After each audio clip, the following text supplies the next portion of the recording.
Welcome to the soap opera of the stars, May week 2, which is basically 6th of May to the 12th of May. Now, before we begin, I'm not an astrologer or a human design expert. I am an intuitive energy worker, and I've worked with 1,000 people across the world for the last 14 years. And I use the information about astrology and human design transits in my sessions with my clients. The reason I'm doing these stories is because I want to take a lighter, more playful take on the planets and what's happening in the stars. I believe that the whole point of using this, and I found that to be very useful for me and my clients, is to look at what are these influences on us currently and how do we bring that into our self-work, personal growth, to go forward in our lives, as well as to understand deeper who we are as people. This is why I release these stories at the end of the week, so that we can look back and look at how this influenced us, take it into our self-practice. I do release a theme of the week video on Instagram, which if you're interested, you can go and look at. But for me, these videos are really looking back, seeing what happened, understanding the influence on us, what got triggered, or what is it that we've understood, and then taking that into our lives and moving forward rather than predicting or then being triggered by any sort of doom or gloom that we may feel is around the corner. So let's begin the story. The smell of baking is what hit her first. Venus thought, looking around delightedly at the dream catchers and fairy lights and all the other pretty stuff she could see. Out of the head and into the heart is the first thing that she thought. Now, her first aim in Cancer, in the house of Cancer, was to go to the kitchen, which of course is the center of the house. A huge space with eating spaces all around for different kinds of eating moments. Cozy nooks to never-ending chef tables, food and gathering around food to celebrate, rant or commiserate was taken super seriously here. And of course, the variety of food, the amount of food. As Venus passed their vegan section, she made a mental note to let Chiron know the next time she spoke to him. And then she found herself in the garden. Now, Venus prided herself on the kitchen garden back in Taurus, and she thought she'd done a fair job with the one in Aries when she was there last time. But this one was beginning to look a lot like competition. She said that aloud, and she heard Cook have a nice giggle over it. Cook was of course fussing over her, wanting to know how she liked her tea, what she wanted to eat, and all of those other mommy things that only Cook loved to do. Cook was delighted to have Venus, who would eat properly, she thought, unlike Mars with his need for protein shakes and raw eggs and green smoothies. Cook shuddered. Of course, he was now enjoying the one-off tart and dessert, and she had cracked the code on how to feed him vegetables. But all in all, she was so much happier that she had Venus to feed and talk recipes with. Venus knew Mars was hanging about, but was also secretly hoping she wouldn't have to bump into him anytime soon and before he left for Leo. She was looking forward to having the house of Cancer all to herself. She needed some much needed TLC and to shut off her brain, which had gone into overdrive in Gemini. Just as she was beginning to get ready to unwind, her phone pings and she realizes to her horror that she has been scheduled for 3 calls. 3. Venus has half a mind to switch off her communication device and hide right there and then, but she knows that all of these characters will be wanting to speak with her. And if she doesn't appear to them, they will show up telepathically. There's no escape when you're a goddess. So now she's feeling annoyed. What's this sudden popularity, she thinks peevishly, and feels slightly mollified by the tray of tea and cookies that is placed in front of her. Barely does she finish her first bite that Neptune is on call waiting for her. I haven't heard from you since the last time we spoke, he says, a bit authoritatively. Venus's irritation comes back full blown. I didn't know I was expected to, she says, a little sharper than she intended. Neptune's eyebrows rise alarmingly quickly, and his pause made Venus squirm, even though she hid it well by sipping her tea. Neptune says, looking at her a little sharply. Perhaps I should begin with asking how you're feeling right now. You've just moved after all. Sorry for not checking in first. Oh, I'm feeling really good, says Venus, a little too cheerily, and also surprised at Neptune's shift in tone.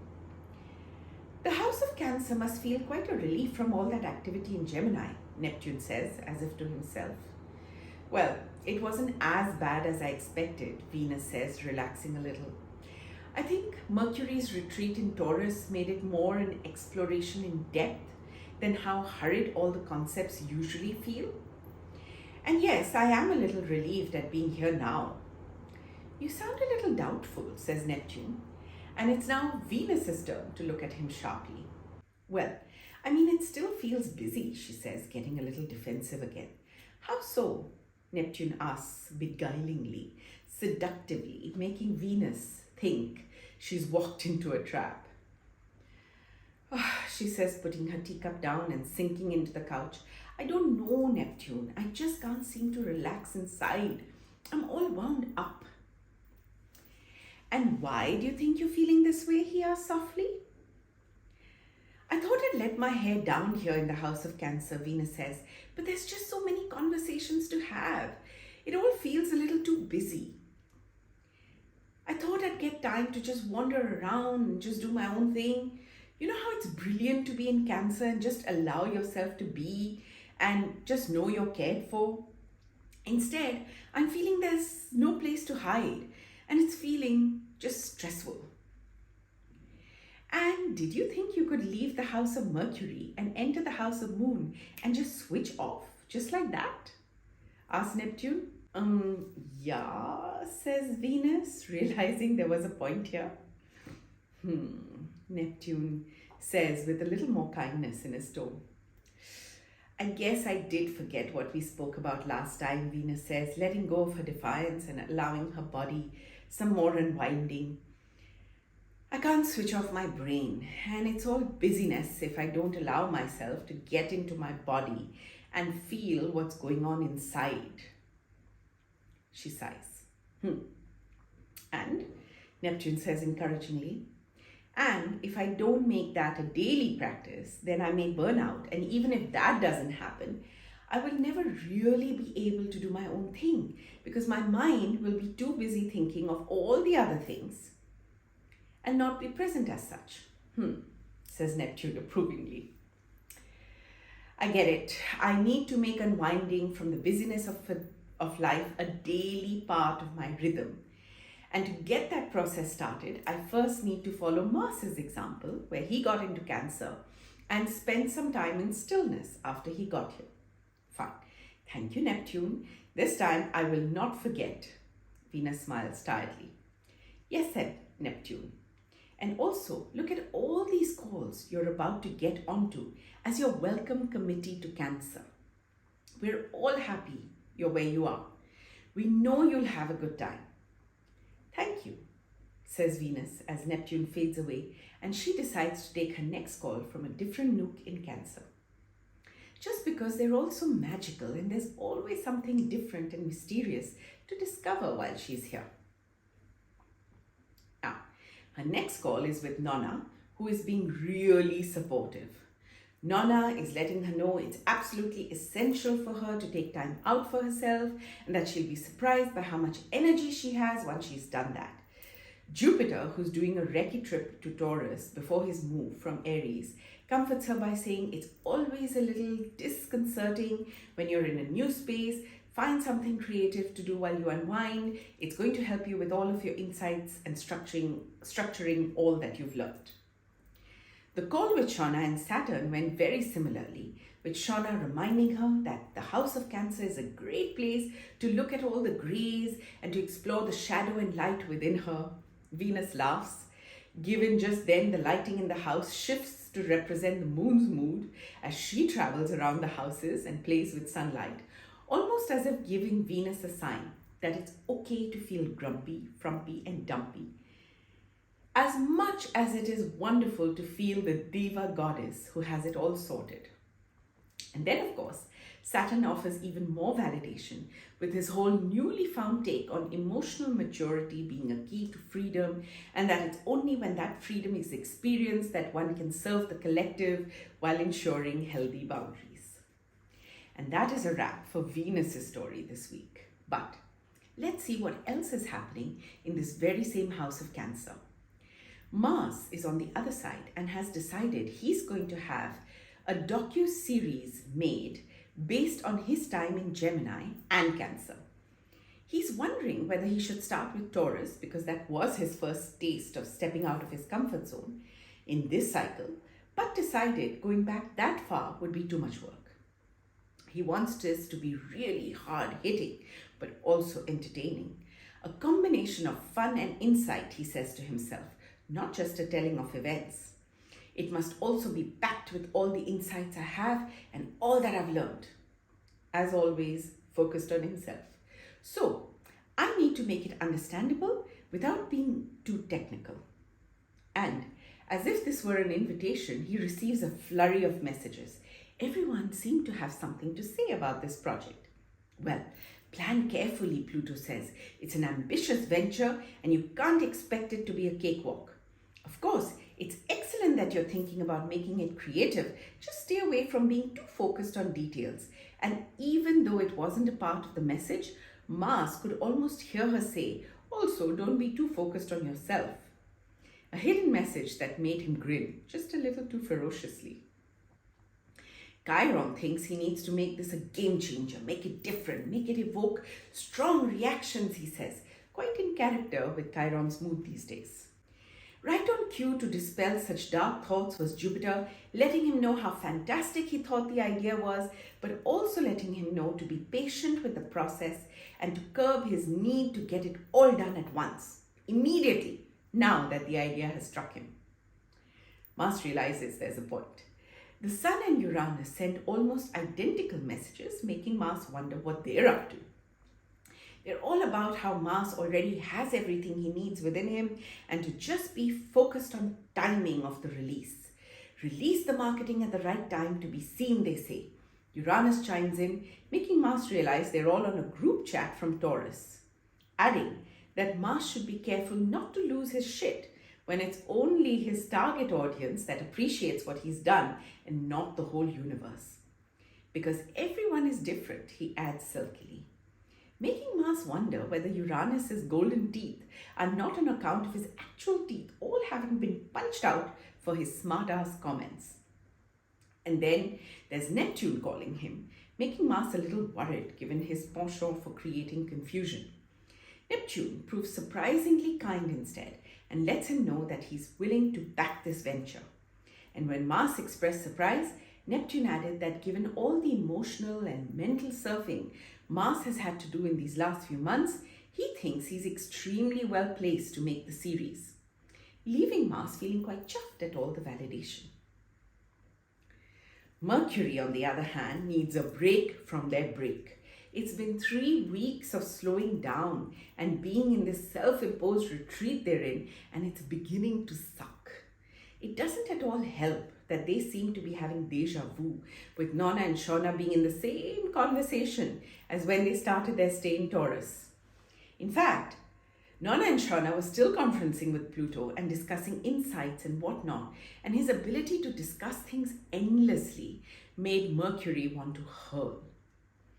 But that would just get all of Taurus fussing over them and making soup for days, and that would make them want to hurl even more, so no. They needed to distract themselves and started walking through the halls of Taurus, wondering whether they would find anything at all that moved faster than the snail's pace everything seemed to move at. Mercury's grumpy. So deliberate, so heavy, so ponderous, thought Mercury waspishly. And as they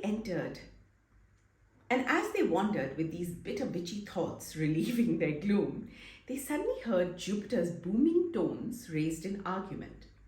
Mercury is surprised. What's this when Jupiter is only expected next week? However, never one to miss an opportunity for gossip, They inched closer to the door, but stopped short of peeking inside when they heard the conversation was with the very same Pluto who was bugging the notes. Mercury couldn't hear everything, but there was a raging debate going on around change and evolution and transformation and beginnings being difficult, which Pluto was responding to with her usual change is necessary, limitations inspire, meet challenges with creativity, and the usual. Gah, Mercury thought, removing themselves with as quick movements as they could these days away from the sound of the conversation. I can't deal with all this nonsense. I'd rather just be moving on and exploring, they think. And the house of Taurus smirks to itself. No wonder you're such a monkey on a pole, they think, for Mercury. 2 steps forward, 1 step back. You're always having to revisit what you just explored, thinks Taurus. Making a mental note to talk to Venus about this interesting intel about their guest, the one they already had, as well as the one they were going to host from next week onwards. You see, unknown to all, Mars and Venus had had a day when they were getting along swimmingly, and there was a fair bit of swimming involved, and had come up with a plan to make the wall where Aries and Taurus are close to each other a sort of portal. And so they shared information as the planets moved from one house to the next. Venus was listening in on what was going on with Jupiter. Mars could have done the same with Nona, but Mars had forgotten that they ever put this portal in there. I mean, it was Venus's idea after all, and Mars had just agreed in a very passionate moment. So deliciously devish and devilish, thought Venus. So anyway, the stars this week seem to be asking us whether we really know ourselves and all the nuances of how we process what we experience. Now, are we doers who once we get the idea going, we get going? Action is most important, and the how really matters to us. Planning, detailing is work we undertake only when it is asked of us or we have to make that project plan for the investors we're in talk with. We've never had to worry about being called procrastinators, but we often have to go back and redo things just because we missed a key point the first time around.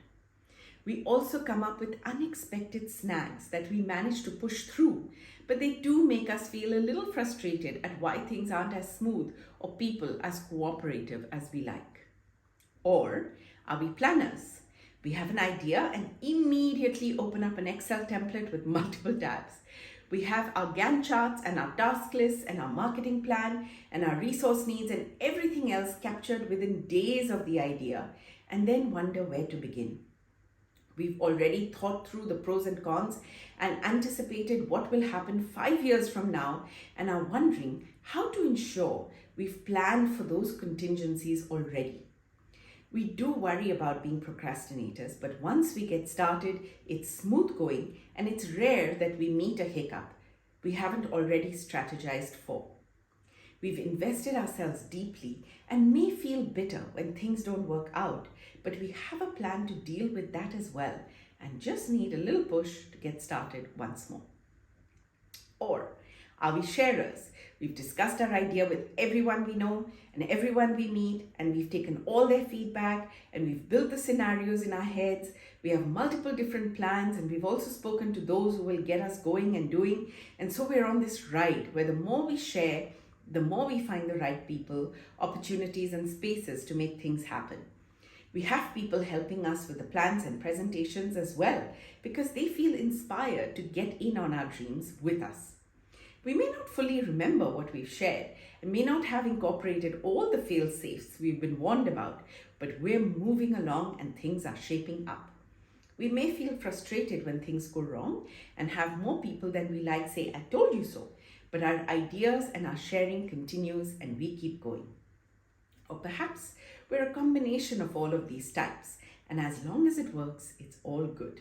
The stars are trying to say though that if you know what you are, then that will give you the awareness of what you need to get in order to get to where you want. Are you going to try and do it all alone, or are you going to ask for the help you need? If any of this resonates and you would like to work on these aspects with me, then please do reach out to me either through the comments below, email me on asoneis.pn@gmail.com, or interact with me on Instagram. My account is @Pallavi108 there. Like, follow, subscribe to the channel, and please do share. I would love for this to reach as many people as possible and empower them to feel a little less pain and a little more relief in their lives. Thank you for listening, and I would like to share with you as much light and love as I can channel.